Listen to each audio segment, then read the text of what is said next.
following it throughout the day from Capitol Hill, and it was emotional and heated at times as well. Bring us up to speed, Joe.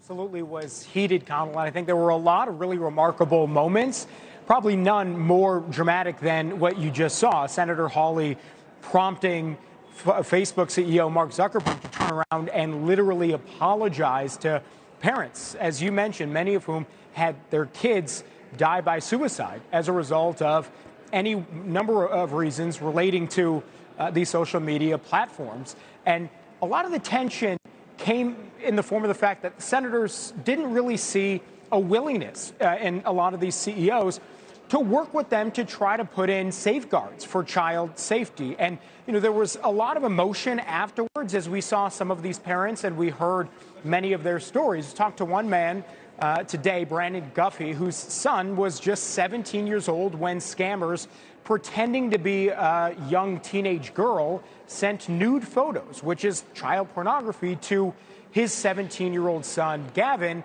and then asked for Gavin to send some back, which he did.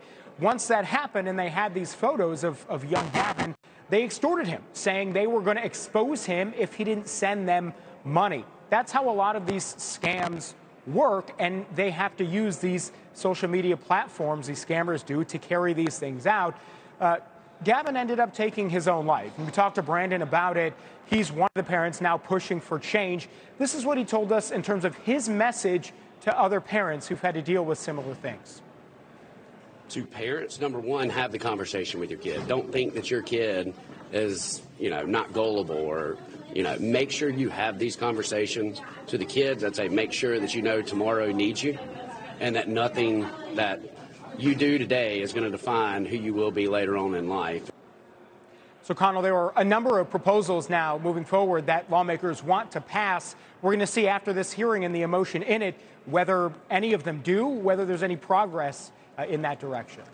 Yeah, we're going to talk about that, Joe, but you're right. That's always the question. One thing to have the emotion and the back and forth of a hearing, but what does it lead to? We're joined now by the author and journalist Jeffrey Kane, who's here.